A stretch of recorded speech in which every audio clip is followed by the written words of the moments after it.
All right, so I'll start us off a little bit today with a few comments, and then Coach will make some comments.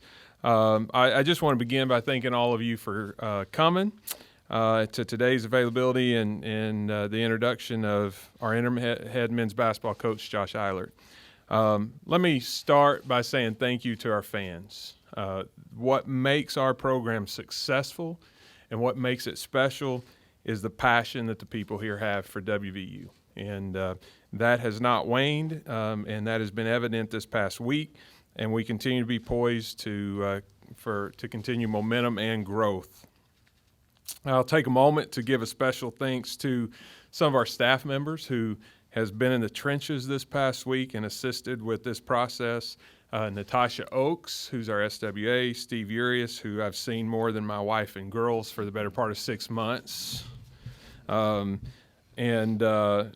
Vice President Rob Alsup. Rob is, as you guys know, he was the interim AD and has certainly been a great friend of ours.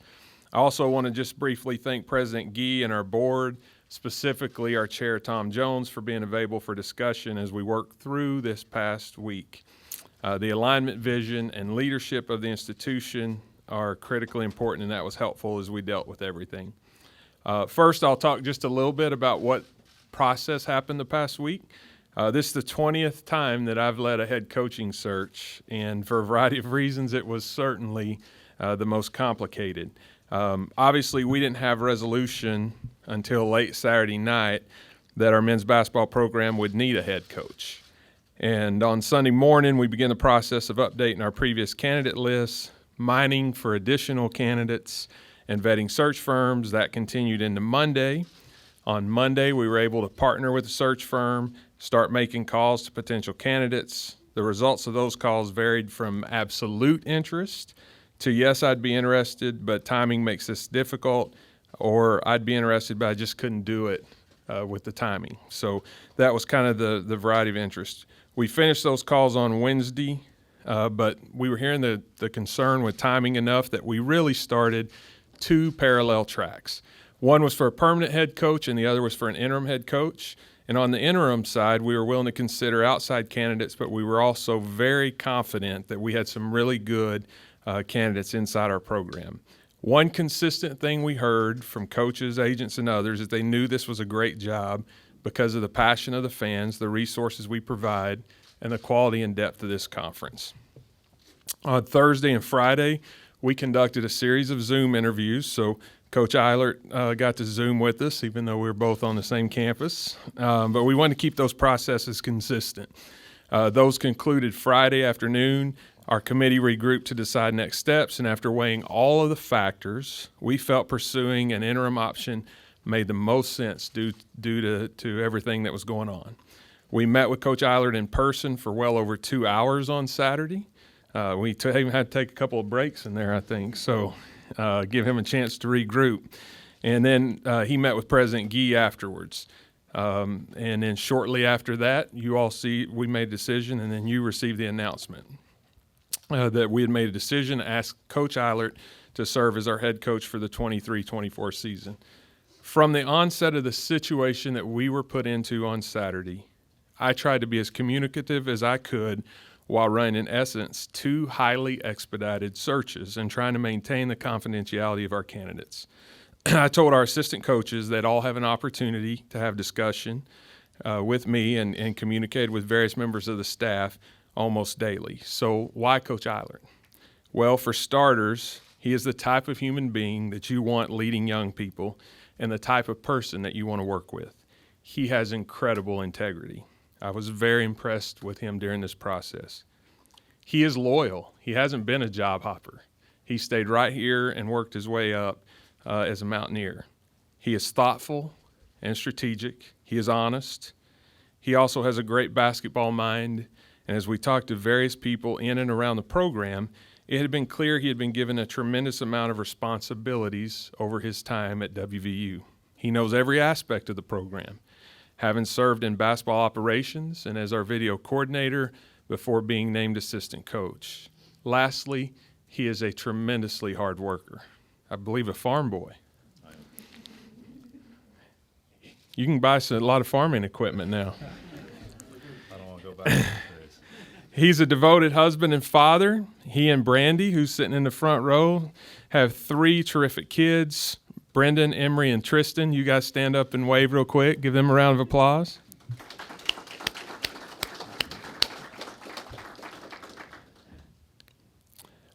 He's just the kind of person you'd want to play for, the kind of person you'd want to work with.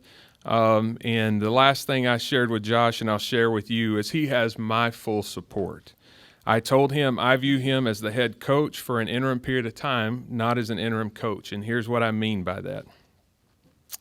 He will have my full support and the full support of this department and this university to make decisions he feels are in the best interest of the program during this season. He doesn't need to feel like he doesn't have ability to make changes that he sees fit to make. He is the head coach, and I want him to feel and know he's empowered in that role. With that, I'll let Josh make opening remarks, and then we'll take questions. The questions, at least for Josh, should only be easy questions. You guys know the drill. You don't get grilled on your first day, and we'll go from there. Josh? Yeah, we'll save the curveballs for Wren after I get done. So, first of all, I want to thank Wren. He's been absolutely incredible through this process with me, and very forthright on the communication and the process, and I had full trust in him from day one. He put me in charge to try to keep everything together, keep everybody level-headed in a very hard, unfortunate circumstance. So first of all, I want to thank him, President Gee, for having the trust in me, Rob Alsop, Steve Urias, Natasha Oakes, all you guys that were on the board or the hiring committee, and y'all put me through the ringer, just so you know. I mean, it was a stressful time period, and trying to manage all these things with my family behind my back, and I'd also like to thank them, my wife Brandy, my children here in attendance. They've been through a lot as well, and I want to thank them for everything they do, and I know they got my back every day, so thank you all. 16 years ago, let me go back even further. 17 years ago, Coach Huggins hired me to be his GA. There was a change in coaching leadership at Kansas State, and Coach Huggins took me on, and he gave me a chance. A year later, my wife and I are packing up, headed to West Virginia, just for an opportunity. We want an opportunity in this business, and we had full faith in Coach Huggins, and he's gave me that opportunity, so I want to thank him and tell him how much I appreciate him and love him for giving me that opportunity. Now, since then, we've worked the way up the totem pole, so to speak, in this profession, but I've had patience with it. When I first got here in Morgantown, West Virginia with my wife, they adopted me, the people adopted me, we got ingrained in the community, and it's just been a special, special time for us. And like you said, I had patience through the whole process of my career here, and it's paid off. And I think that's a lesson to all you young guys out there that, don't jump ship just because you always see greener pastures.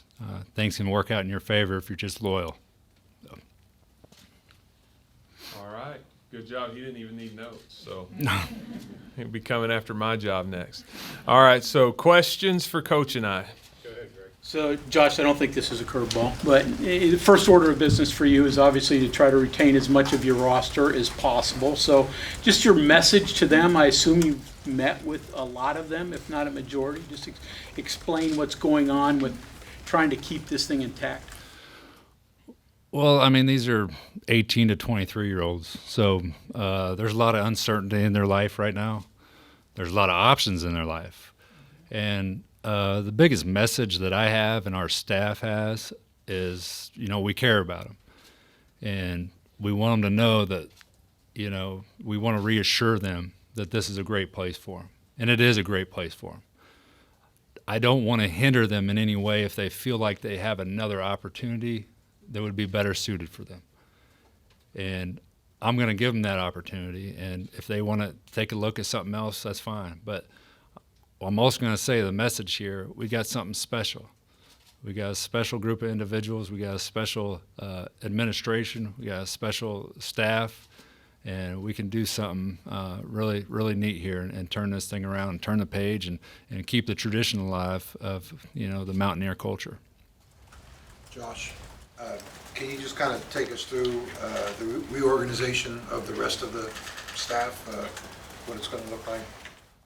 We're not there yet. Wren and I have met a couple times on this, but it's early. We're going to take a look at everybody in the program and their role, and figure out how we can do things better, how we can do things more efficient. But also, we got some really good people in our program, really good people, and I want to bring the most of, bring that out of them. And so I'm going to first evaluate everybody on our staff and figure out how they can fit in, and then we'll go from there. There's no promises, but we have really good people in place, and as much as possible, I'd like to retain them. I'm waiting on my offer to return to coaching. Steve's got that in the bag. 16 years is a long time to be an assistant, especially in one staff. Was it always your goal to be a head coach? Yeah, it's always been my goal. I've had opportunities over the years to step out and do different things, and I thought the synergy of the whole matter, if you show loyalty, if you show patience, it's always going to work out for you. I never felt the need to uproot my wife and my kids if I didn't need to. I felt like I was in this business. Let's be honest. I mean, it's unheard of to be in one place for 16 years, and I think he forgot the one role I did have. I was assistant AD for 6 days, and then I got promoted to assistant coach. So I did have that role as well. So no, but yeah, it's unheard of. But I think it's a lesson for a lot of people just to stay true to the people that are true to you. Josh, the angst level for you and your family during that week interlude, because I mean you're head coach now, but you may have not had a job. What's that like? I think if you're true to your values, and it's a lot easier to have faith that things are going to work out, and if you do right by people, it's easier to have faith that things are going to work out. So it hit me, obviously, because of the reality of the situation in terms of where I could be a year from now. But I just try to keep a level head with my family, and I always knew they had my back, and we're going to make this thing work. So, yeah, was there times of anxiety? 100%. I locked myself in a dark room a couple times, try to figure things out. But, I talked to my late father, it's been gone for 6 years, and just have those moments and try to figure out life and put it in perspective. This is for Wren. I know it's difficult to hire a permanent coach from outside the school, but do you consider hiring a coach, promoting a coach, and making him the non-interim coach? On a permanent basis, I mean, I felt like that this is a top 20, certainly top 25 job, maybe top 15 job, and so we really just got to a place where we felt like an interim situation suited everybody best, and so we did consider a variety of permanent replacements and talked to a lot of people. And listen, Coach and I were really clear. This initial agreement is for one season, but there's no question he gets a chance to show every day what he's about and what the program's about, and we'll talk about that at another day and time. But I thought it was important to have stability right now. It just as the week went on, it just become clear that it made sense to look at two parallel tracks, and ultimately the committee and I, when we sat down, we thought this was the best course of action. Josh, as someone who has never been a head coach before, how do you envision yourself as a head coach, and what part of Bob Huggins that you worked for 16 years will you take into coaching? Coach Huggins, his coaching philosophy will have be ingrained in me for the rest of my life. There's no question about that. He's a very defensive-minded coach. I think I'll take a lot of his principles defensively. Offensively, I'd like to, change some things. But, as a head coach, I haven't been one. I mean, there's going to be a lot of questions raised about that, but I have full confidence in myself. And I feel like every step of the way through the years, I've kind of been Coach Huggins' voice, and a lot of times he'd reach out to me, and I'd give him guidance. So I think that's a character of a true man in terms of understand, put good people around you, and surround yourself with good people, and help them make decisions for you. So that's. I'm not going to sit here and say I know all the answers right now, but I'm certainly going to put people around me that can help me make good decisions. Would you hesitate to reach out to him for advice? It depends. Yeah, I have a lot of influences in my life. If I need to reach out to him, I promise you he'll take my phone call. Wren, how important was it for you and your hiring staff to pick a guy that was going to allow you the best opportunity to retain players, knowing where you're at with recruiting and the transfer portal? Yeah, I think that probably got overplayed a little bit just in terms of maybe public perception. Once there was a head coaching vacancy, the portal reopened. So there were going to be guys test that no matter what course of action was taken after that. And I knew that. But I think you always, when you're in my position, you want to weigh a variety of factors. And certainly the guys in that locker room's voice should be heard, now you can't go make a hire that just satisfies one group of guys for one season. You have to do what you think's best for the program. And when I talked to the team, I was consistent in saying that over and over, whether those were individual conversations or a team conversation. I just said, hey, you guys, absolutely, I'm here to listen. Can't tell you every candidate we're talking to because of confidentiality, can't, but I'll tell you where we're at in the process, what I think the timeline looks like, and that absolutely your voice, it will be heard. But I never got to a place where I'm thinking, hey, we're going to do this because and I'll say this for him, I think there's an unreasonable expectation that he can just magically keep everybody from going into the portal. Like, that's not the case. That all was triggered a week ago. And so I knew that. I understood that we probably had a compressed timeline because of that, and we really didn't have as much time to do this as you would in a traditional window. So was it a factor? Maybe, but probably the bigger factor is just letting the young men in that locker room have a voice on the kind of leader that they would like to see in the program, and then weighing that voice appropriately with all the other stakeholders. I mean, I had a chance to talk to Jerry West and Rod Thorne and Joe Mazzulla and Mike Gansey and many other people that have a lot of affinity and love and appreciation for this program. So there were a lot of voices that I tried to listen to and consider. Were there any conversations after you got Coach Huggins' resignation? Were there any other conversations with him on maybe who he would recommend to replace him, on what his opinions were? Because if you're polling Mazzulla and Gans and others who love the program, been around the program, obviously Huggins would fit into that category. Yeah, so Coach Huggins and I had a conversation Sunday morning, and we got to express our love and appreciation for each other.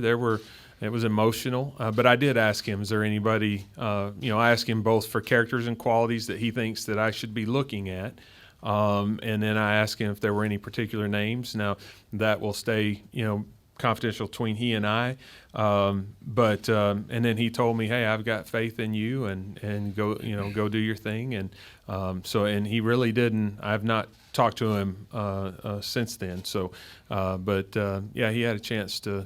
I mean, listen, he's somebody who established a tremendous legacy here over a course of 16 years, and he knows the program, and he knows the young men in our program. So I thought that was a valuable data point to have as well.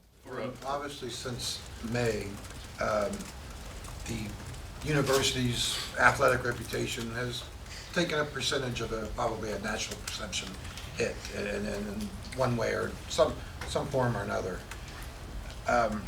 With that way of thinking, when you were going through certain candidates and names, did that perception, like, can we improve this? Will this hurt? I mean, how much did that come into play when we're looking at potential candidates? I don't think it did. I mean, everybody that I know that was engaged said the same thing. This is a great job with almost unrivaled fan passion, affinity, and loyalty across an entire state.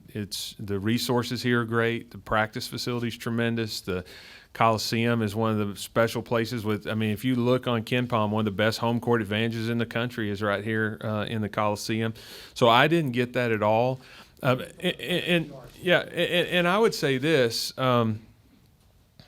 listen, every college athletics program has times where there's turmoil, and so I think those of us inside the industry probably don't weigh that as much as the general fan would in a way that I will tell you, I don't even know everything that's been written because I deleted all of my social media apps off my phone, and it was in Do Not Disturb for 4 days. And so I was just trying to stay true to what I believe in and how you do things and not let those kind of influence happen. But I think most of us inside the industry don't get too high or too low with that, because you just know, like, there's going to be periods of time.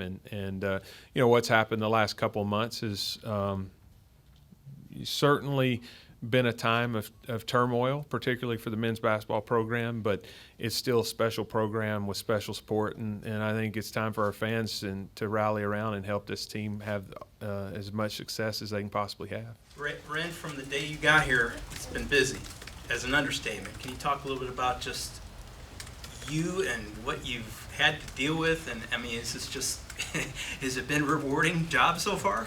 It has. Listen, if you're going to cash those checks, you can't lament the job. So that's just what comes with it. But no, the people here have been tremendous.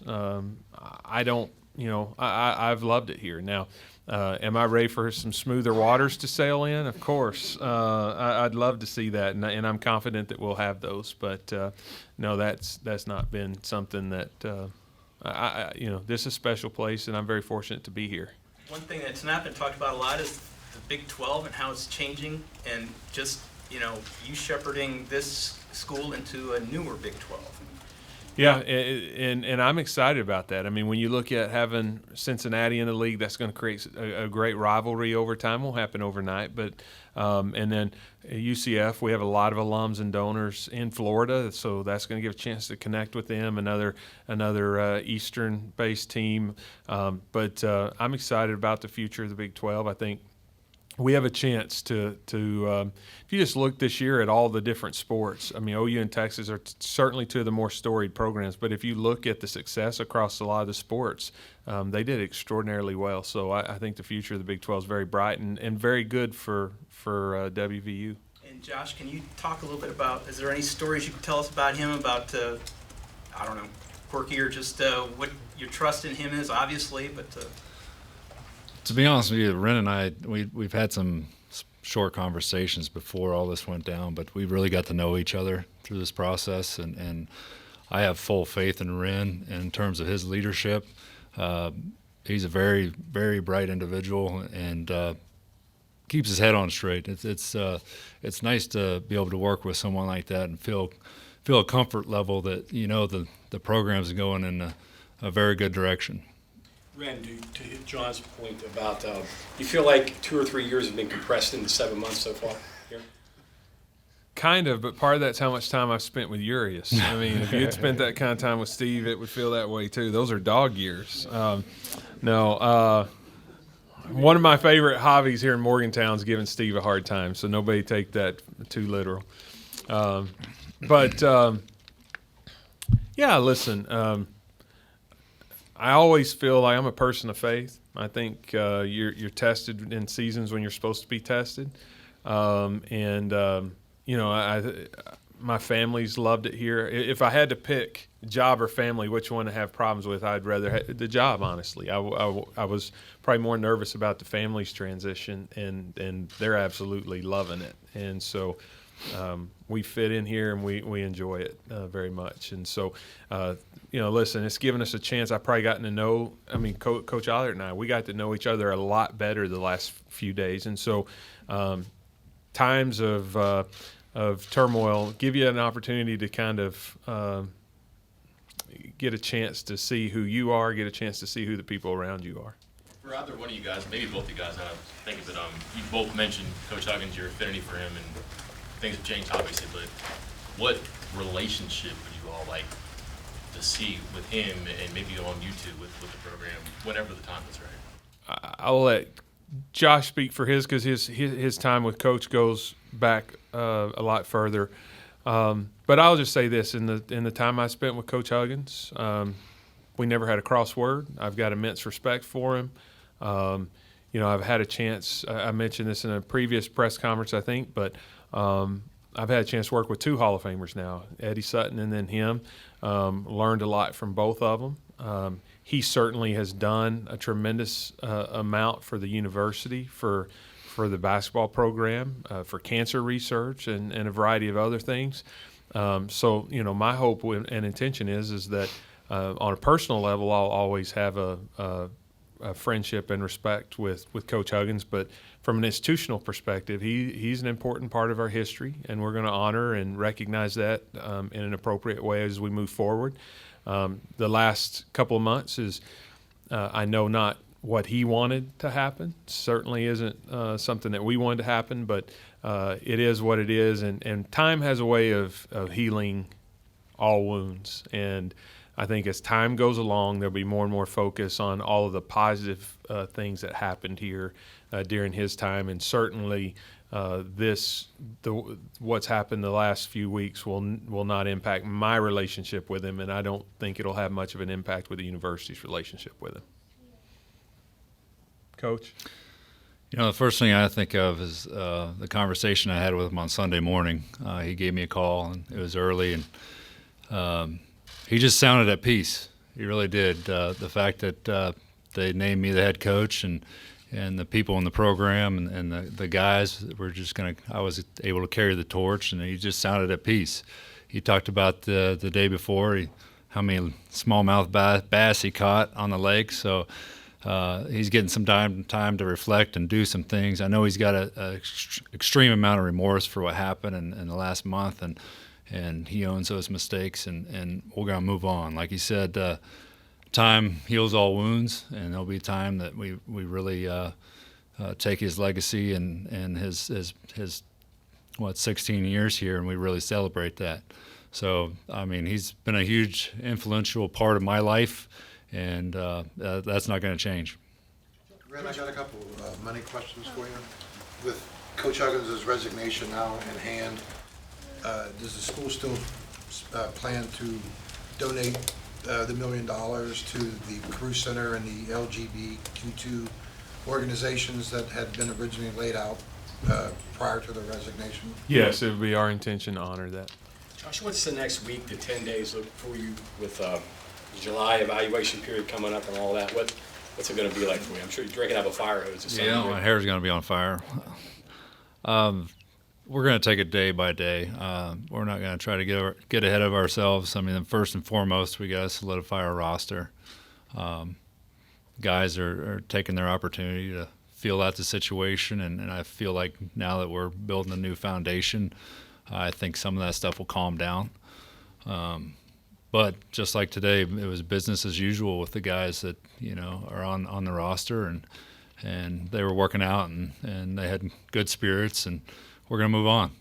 And we're going to move on, and we're going to keep building and grinding, and we're about a month away from going to Italy and taking this team over there and having 3 dry runs at it and getting those opportunities in, and so we're looking forward to the next month and how it shapes up. Josh, is it hard coaching now with the interim level? You've been here such a long time. Obviously, you want to stay here longer. What do you have to do to prove? And then Wren, what will he have to do to prove so that you can kind of put that interim title behind you? Because I would think that's got to be hard when you keep hearing there's going to be a search out there this season, and you want to be able to recruit guys and know that, hey, we're moving forward. Is it hard having that interim title? I can kind of start with that, and then I'll let him follow up. I felt like it was important to make our intentions known now for that reason. That way people don't have to sit around and speculate. They know what our plan is. And so we can all work that plan. He doesn't need to this is going to, listen, you inherit a job this time of year with the turmoil that we've had. It's going to be difficult. And I'm not somebody who, I've said this consistently, I don't put expectations out there in terms of wins and losses. I'm more concerned with how you overall manage and run a program and how you treat people and the way that you help people grow and develop, because I believe if you're doing all those things, the wins eventually come. I've just seen that all over and over, time and time again. And so we've made it clear what our intentions are. He and I have had candid conversations about that. And we believe the young people in this program and the staff members over there deserve stability and to be able to go on and focus on this season. And then we'll think about what's beyond this season at the conclusion of this season. Josh, after you were hired Saturday night, did you hear from any players who said, yeah, now I'm staying? Well, honestly, my phone was just going crazy. So we spoke to the team afterwards, and it was just such a grueling experience the last week trying to get through it and everybody, keep their sanity. So, the guys that were in town, I gave them a hug and told them I love them and told them I'm ready to get started and hit the ground running. And there's still uncertainty there. I mean, they're not going to automatically say, boom, rubber stamp this, let's go. There's an amount of trust you have to have with an individual, and I mean, they have their individual goals and their selfish goals, but we have our program goals. So once we get those aligned and get those figured out, but to answer your questions, yeah, we had conversations. We didn't have all the conversations on Saturday night by any means. It was a long day. So Sunday we started having those conversations. The sun came up on Sunday, a new day on Mountaineer Nation, and we turned the page. And we figure out how we can make the most of this. And back to the question about the interim status, that doesn't concern me. I'm planning, full planning. My staff and I, we're going to build a great game plan, and we're going to go at this, and we're going to try to win. And that's the plan, and that's what we're going to do. That's our mission. So I understand that this isn't going to be handed over to me on a platter. So I got to earn it, and that's what we're going to do. Any more questions for Josh, please? Josh, you said when you were moving into the assistant job at one point that building the schedule was the hardest thing you ever had to do, and that you were happy to give that up. Now your responsibilities have obviously expanded hugely.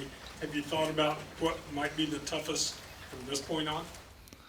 Not Besides really. dealing with the athletic director? So far, that's been good. But no, the scheduling, going back to that, I mean, I love the scheduling.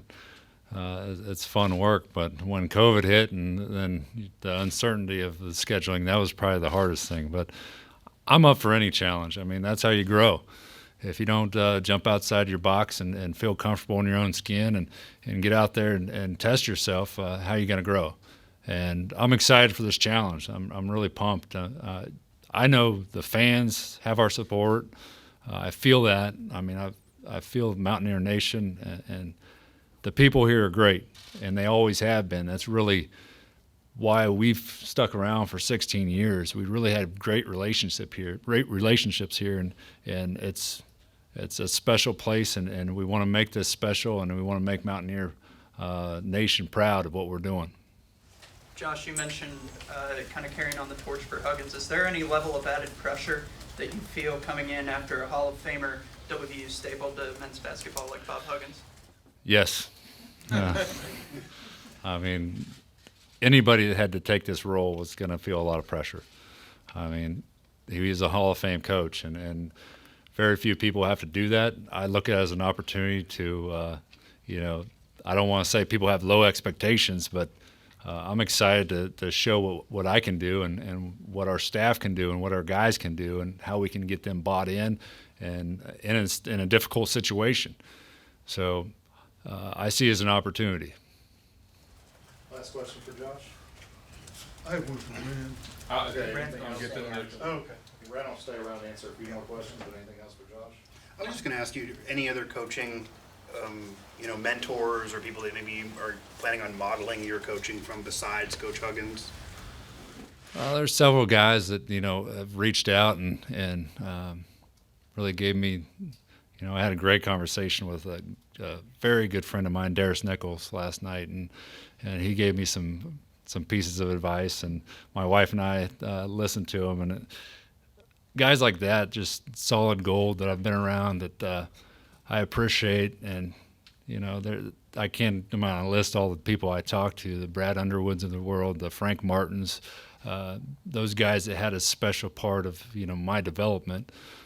Even within the league, Mike Boynton reached out, and he's just a class act, and the conversations I had with him went absolutely fabulous, and I'm excited.